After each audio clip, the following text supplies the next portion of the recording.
बच्चों, हमने आपको बताया था कि आगे पार्ट 8 जो आएगा, भाग 8 जो आएगा इसका, उसमें हम देखेंगे एक गांव का चित्रण देखेंगे। तो वो गांव का चित्रण जो है वो विलियम हेजेस द्वारा प्रस्तुत किया गया है। एक अंग्रेज अधिकारी ये भी थे जिन्होंने एक गांव में जाकर वहां की गहराइयों को समझा, वहां की बारीकियों को समझा और फिर उसको अपने उद्धरण के माध्यम से प्रस्तुत किया है।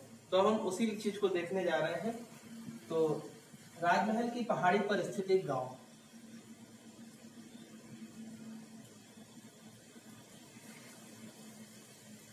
ताजमहल की पहाड़ी पर स्थित एक गांव।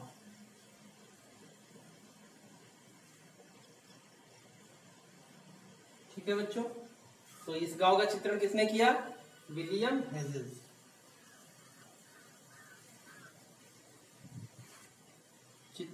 चित्रण का मतलब है इसके बारे में वर्णन करना।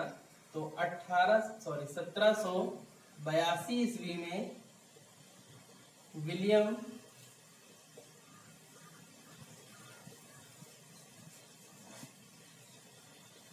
हेजेस नाम है इनका,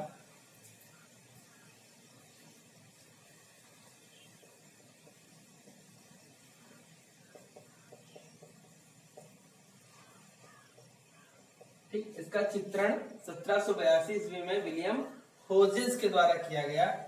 इन्होंने एक ताम्रपर्ण पट्टिका जो है उसके बारे से परिचित किया है।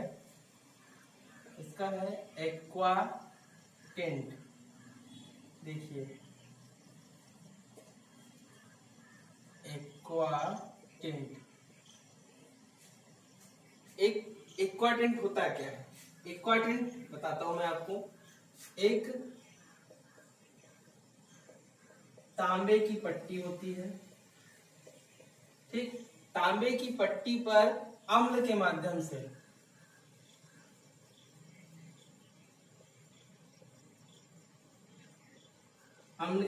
यानी अम्ल का प्रयोग करके उस पर कुछ चित्र उद्धृत किए जाते हैं, उत्कीर्ण किए जाते हैं। अल्कोहल को या अम्ल को उस तांबे की पट्टी पर इस तरह से प्रयोग किया जाता है कि उससे कुछ खुदाई हो जाती है, कट जाता है, और वो गहरा जो भाग कट जाता है वो किसी न किसी निश्चित आकार में बनता है, क्योंकि उसको बनाया जाता है। तो जिस क्षेत्र में अम्ल का प्रयोग किया जाता है काटने के लिए, उस क्षेत्र में एक गड्ढा गहरा बन जाता है, गहरा गड्ढा बन जाता है। जैसे ये है, हमने अम्ल को उठाया, ऐसे ऐसे बना दिया, तो क्या होगा कि जहां जहां ऐसे ऐसे अम्ल लग रहा है वहां पर एक गहरी लाइन बनती जा रही है। तो इस तरह से इस ताम्र पट्टिका जो है, तांबे की पट्टी जो है, इसके माध्यम से इन्होंने चित्रण किया है, इसके बारे में अपनी बात रखने का प्रयास किया है।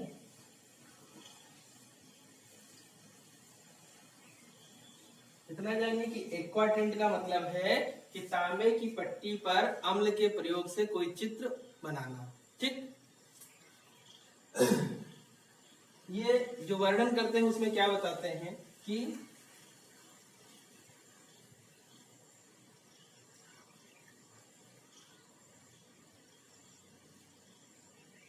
यहां पर अर्थात राजमहल की पहाड़ी पर, यहां पर अर्थात राजमहल की पहाड़ी पर कौन कौन मिला इनको? शिकारी मिले, झूम खेती करने वाले मिले,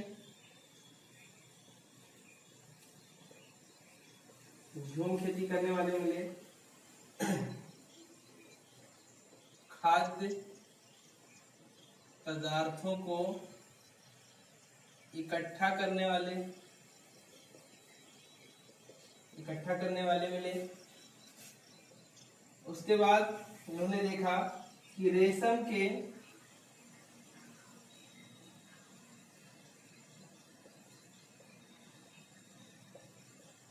कीड़ों को पालने वाले, रेशम के कीड़ों को पालने वाले लोग मिले। और इन्होंने बताया कि ये सभी जंगल से अत्यंत घनिष्ठ रूप से जुड़े हुए हैं। जंगल से अत्यंत घनिष्ठ रूप से जुड़े हैं। ठीक, इन्होंने बताया। फिर उसके बाद जब ये आगे बढ़े तो इन्होंने वही देखा दृश्य कि इमली के पेड़ों के बीच में इनका निवास होता है, झोपड़ियां बनी होती हैं और आम के पेड़ों के नीचे ये अपना समय बिताते हैं विश्राम का। ठीक, तो इसको लिखने की बार बार जरूरत नहीं है, इससे पहले आपने वीडियो में उसको लिखा है। फिर इसके बाद इनका मानना क्या था, रवैया क्या था पहाड़िया लोगों का। ये इस संपूर्ण भूमि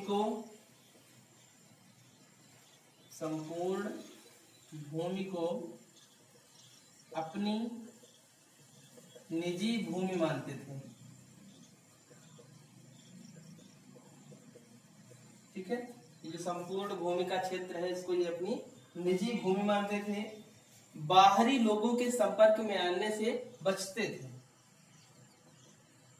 इससे पहले हमने देखा है फ्रांसिस बुकानन गया था तो इसका कितना विरोध हुआ था। तो बाहरी लोगों के संपर्क में आने से बचते हैं। उनका अपना एक मुखिया होता है, अपना मुखिया होता है और इनके आपसी विवादों को वही निपटाता है।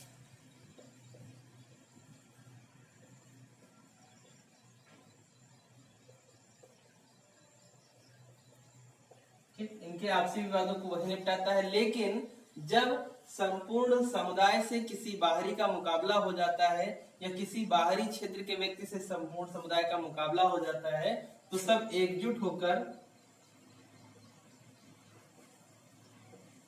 उसका सामना करते हैं।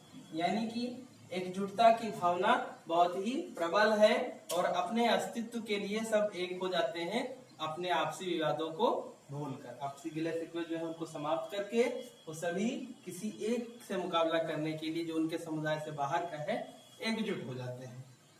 ये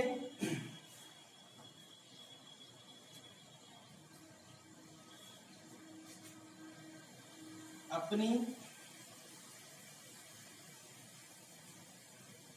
आवश्यकताओं के लिए, अभी तक आपको राजमहल के पहाड़िया लोगों से एक सहानुभूति बन रही होगी, सिंपैथी बन रही होगी, लेकिन अब देखिएगा आगे क्या विचारधारा इनके बारे में आपकी बनती है। अपनी आवश्यकताओं की पूर्ति के लिए ये मैदानी क्षेत्र के कृषकों पर आक्रमण कर देते थे।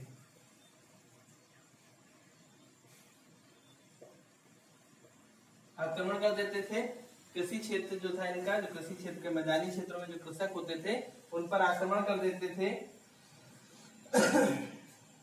और इनसे खिराज वसूलते थे।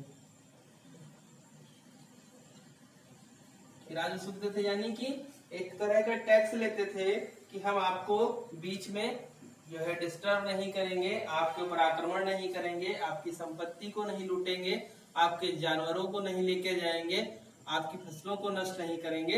इन सब के बदले एक निश्चित रकम जो मैदानी क्षेत्र का कृषक था वो जंगली क्षेत्र के लोगों को दे देता था। क्यों?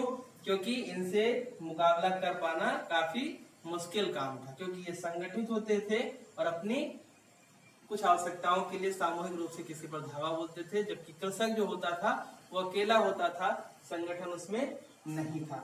तो कृषक भी थोड़ी सी रकम देकर, रकम मतलब पैसा देकर इनसे शांति खरीद लेता था।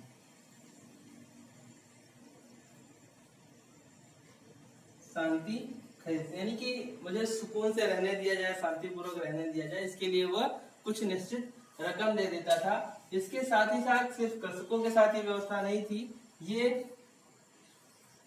जो व्यापारी वर्ग था उसका भी माल लूट लेते थे। माल लूट लेते थे जब उनके जंगली क्षेत्रों से, पहाड़ी क्षेत्रों के किनारे से उनकी वस्तुएं निकलती थी, माल उनका निकलता था, सामान जब निकलता था तो उसको लूट लेते थे।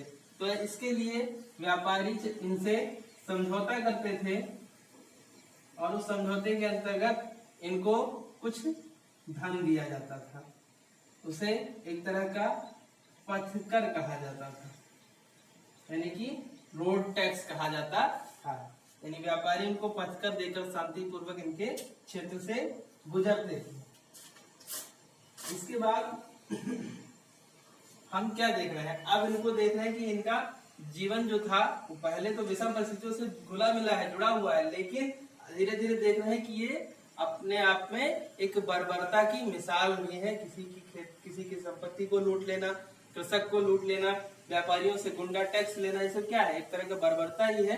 तो हमने क्या देखा कि धीरे धीरे देख रहे हैं कि इनकी जो वास्तविक प्रवृत्ति है उसकी तरफ आ रहे हैं। तो ये सारा जो सिस्टम था वो इनका कब तक चला, कितने लंबे समय तक चल पाया, अब हम लोग इस पर आ रहे हैं।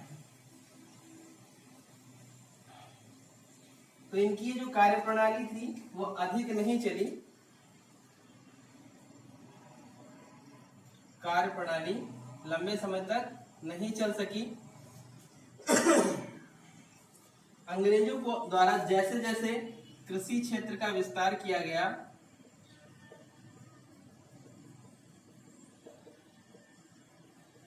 अंग्रेजों द्वारा जैसे जैसे कृषि क्षेत्रों का विस्तार किया गया वैसे और अपनी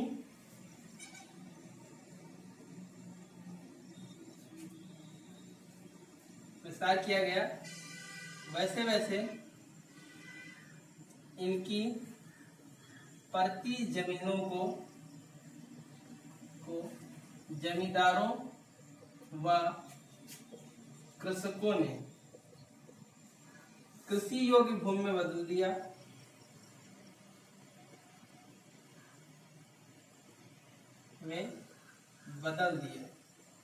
ठीक, अंग्रेजों ने जैसे अपनी अपनी नीतियां कार्यान्वित की, अपनी नई व्यवस्था को लागू किया, वैसे वैसे क्या हुआ कि इनकी पड़ती जमीनें जो ये छोड़ देते थे, कुछ समय बाद कृषि करेंगे, उन पर जमींदार और कृषकों का जो क्षेत्रीय थे, उनके पड़ोसी थे, नजदीक रहने वाले थे निचले भागों में, उन्होंने उस पर कब्जा कर लिया और उसका स्वरूप बदल दिया तथा धान की खेती आरंभ कर दी।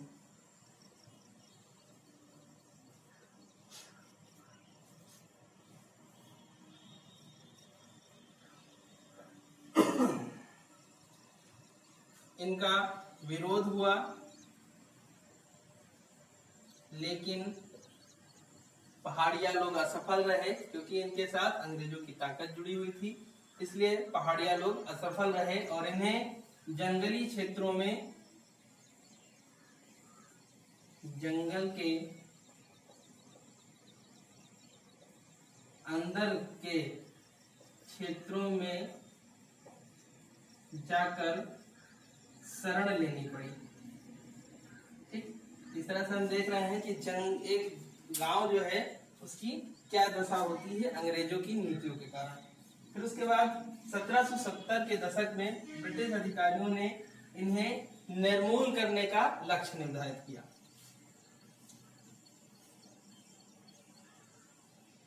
अभी तक तो हमने देखा है कि ये मजबूर हो रहे हैं, इनको भाग के पिछले क्षेत्रों में, यानी जंगल के जो अंदर वाला क्षेत्र है, जो पहाड़ी के आंतरिक क्षेत्र है, जो पहाड़ी के, उनमें जाना पड़ता है। लेकिन 1770 के दशक से ही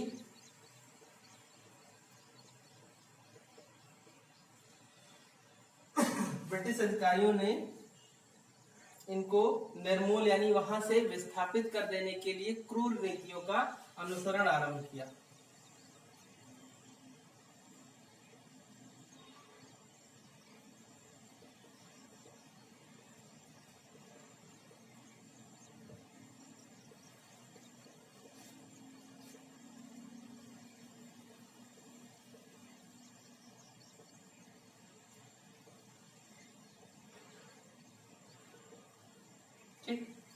देखिए 1770 के दशक से ही अंग्रेजों ने इन्हें विस्थापित करने की क्रूर नीतियों का अनुसरण किया, यानी अब ऐसी नीतियां अपना रहे हैं अंग्रेज कि अब इनको पूरी तरह से इनके निवास क्षेत्र से विस्थापित ही कर दिया जाएगा, समाप्त ही कर दिया जाएगा। ठीक, इनसे कई दौर चले संघर्षों के कई दौर चले, यानी कि कई बार संघर्ष हुए, समझौता हुआ, संघर्ष हुए, समझौता हुआ, कई दौर चले। इसी क्रम में एक कलेक्टर थे, तो ये थोड़ा सा सहानुभूति रखते थे इनसे कि ये भी लोग हैं, इंसान हैं, मानव हैं, इनके भी कुछ अधिकार होने चाहिए और हम कहीं ना कहीं इन्हीं के क्षेत्रों पे कब्जा कर रहे हैं, तो उसके बदले में इनको कुछ ना कुछ मिलना चाहिए। तो इनकी जो प्रवृत्ति थी, असभ्य थे, क्रूर थे, बर्बर थे, इन सबको एक मौका दिया गया कि आप अपनी प्रवृत्ति को बदलिए, आदर्श समाज का निर्माण कीजिए। जैसे आम लोग कृषि कार्य करते हैं, वैसे आप लोग भी जंगलों को काटकर कृषि कार्य कीजिए, उत्पादन कीजिए और अपने श्रम का सही जगह पर उपयोग कीजिए। हालांकि ये मानने नहीं। कलेक्टर महोदय ने क्या ऑफर रखा था, इसको भी देख लेते हैं। एक क्षेत्र था भागलपुर, तो जो भागलपुर का क्षेत्र था वहां के कलेक्टर थे ऑगस्टस क्लीवलैंड। Augustus Cleveland. इन्होंने कहा कि आप वार्षिक गुजारा भत्ता ले लीजिए, वार्षिक गुजारा भत्ता ले लीजिए और सरकार को उसकी नीतियों में सहयोग कीजिए। सरकार जैसी नीतियां लगाना चाहती है, चलाना चाहती है, आप उनका अनुसरण कीजिए और आप कृषि क्षेत्रों में जैसे अन्य लोग कृषि कर रहे हैं वैसे कृषकों की तरह आप कार्य करना आरंभ कीजिए। इस ऑफर को मुखिया, अनेक मुखिया जो थे इनके बहुत सारे, उन्होंने मानने से इनकार कर दिया और जिन्होंने इस ऑफर को मान लिया, एक्सेप्ट कर लिया, स्वीकार कर लिया, उसको इनके मुखिया ने अपने समुदाय से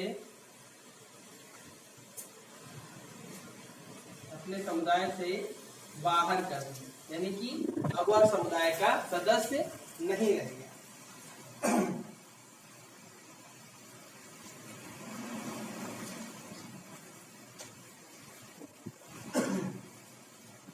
अब हम लोग कहाँ आ रहे हैं, अब आगे धीरे धीरे जब बढ़ रहे हैं तो हम देख रहे हैं कि इनके गांव का जो चित्रण है वो कहाँ ले जा रहा है, हमको ऐसी दिशा में ले जा रहा है कि अंग्रेज, एक दौर ऐसा आया कि जब इनसे समझौते के पक्ष में थे, लेकिन तब भी स्थिति ऐसी नहीं बनी। कोई जरूरी नहीं है कि यह बात सही ही हो और ऐसा भी नहीं है कि यह बात गलत ही हो, लेकिन हाँ, अगर ऐसी बातें नहीं की जाएंगी, ऐसे मौके नहीं दिखाए जाएंगे इतिहास में, तो अंग्रेज जो आगे चलकर क्रूर नीतियों का अनुसरण करते हैं और ज्यादा स्ट्रिक्ट नियम जो है कॉन्स्टिट्यूशन लेके आते हैं, तगड़े नियम लगाते हैं इनके ऊपर और इनको गोलियां मार दी जाती हैं, इनको विस्थापित कर दिया जाता है, इनका नरसंहार किया जाता है, भीषण तौर पे संहार किया जाता है, वो सारी चीजें ये न कर पाते अगर इनके साथ ऐसा मौका न दिखाते कहीं पे। तो इन्होंने पहले क्या दिखाया कि हमने इनको पहले निर्मूल विस्थापित करने का प्रयास किया, लेकिन हमने थोड़े समय बाद अपनी मानसिकता को बदला, विचारों को बदला और इन्हें अवसर प्रदान किया कि आप समझौते के साथ आकर रह लीजिए। और ऐसी स्थितियां फिर भी ये नहीं माने, तब जाकर हमने इनका संहार किया। क्योंकि आगे चलकर हम देखते हैं कि संथालों का हो चाहे पहाड़िया लोगों का हो, जीवन इतना दयनीय बना दिया गया, इतना मुसीबत भरा बना दिया गया कि शायद वैसी स्थिति में गुजारा कर पाना मुश्किल था और ये लोग पिछली क्षेत्र की पहाड़ियों में और दूर कंदराओं में चले गए, एकदम से जंगली जीवन, जानवरों की तरह जीवन जीने में मजबूर हो गए। तो ये सारी व्यवस्थाएं हम लोगों ने देखी हैं। तो गांव का एक चित्रण था, भी छोटा सा, इसको पढ़ा है। हालांकि ये हो सकता है आपके जो है एग्जाम में ना भी पूछा जाए, कोई आवश्यक नहीं है कि ऐसा पूछा जाए, लेकिन ये है कि एक प्रश्न बन सकता है कि जो औपनिवेशिक काल था उसके अंतर्गत भारतीय समुदाय के पक्ष में या भारतीय समुदाय के ऊपर आरोपित नियम कानूनों की व्याख्या कीजिए। या ऐसे प्रश्न आ सकता है कि औपनिवेशिक शासन काल में अंग्रेजों के द्वारा भारत में कौन सी नीतियों का अनुसरण किया गया। तो इसमें आप देख सकते हैं तो ज्यादातर नीतियां ऐसी हैं कि शोषणकारी नीतियां रही हैं, कृषि क्षेत्रों में दबाव बनाया गया, जमींदारों के लिए सूर्यास्त कानून लेके आया गया और उनको संपत्तियां उनकी नीलाम की गई। तो जमींदारों ने उसके प्रत्युत्तर में क्या किया, कैसे फर्जी बिकवाली की, ये सारी चीजें आप उसमें दे सकते हैं। तो ये प्रश्न आपका जो बन सकता है, मेरे हिसाब से वो यही बनना चाहिए कि औपनिवेशिक काल में अंग्रेजों की नीतियां भारत में, ठीक है।